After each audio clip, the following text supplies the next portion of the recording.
নমস্কার বন্ধুরা, ছোট্ট একটি ব্লগে আজ আপনাদের স্বাগতম। এটা ছিল শুক্রবারের রেসিপি। আর শুক্রবার মানেই তো আমার মেয়ের খাসির মাংস হতেই হবে। আর আমি মাংসটা এখানে ম্যারিনেট করে রেখে দিলাম। তারপরে আমি এখানে মিষ্টি কুমড়া, আলু, পেঁপে সব কেটে নিয়েছি।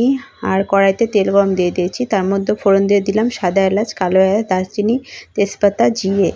ফোড়ন দেওয়ার পরে মাংসটি এখানে দিয়ে দিয়েছিলাম। তারপরে এই যে কষানোর জন্য ঢাকনা দিয়ে দিয়েছিলাম। তারপরে যে কষছে, আর আমি এই পাকে এই যে আলু, মিষ্টি কুমড়া, পেঁপে ভেজে নিয়েছিলাম অন্য কড়াইতে, আর এখানে দিয়ে দিয়েছি। আর আমার মাংসের কালারটা কিন্তু একটু সাদা, কারণ এখানে আমি কাঁচামরিচ বেটে দিয়েছিলাম, কারণ আমার ছেলে একটু ঝাল কম খায়, তো এই জন্য আমি কাঁচামরিচটা দিয়ে দিয়েছিলাম। আর মাংসটা কষানো হয়ে গেলে আমি ওর জন্য তুলে রেখে শুকনো মরিচ দিয়ে দিয়েছিলাম। আর এই যে ফাইনালি আমার মাংসের লুক এইরকম এসেছে। তো টাটা বাই বন্ধুরা, কেমন হলো অবশ্যই কমেন্ট করে জানাবেন।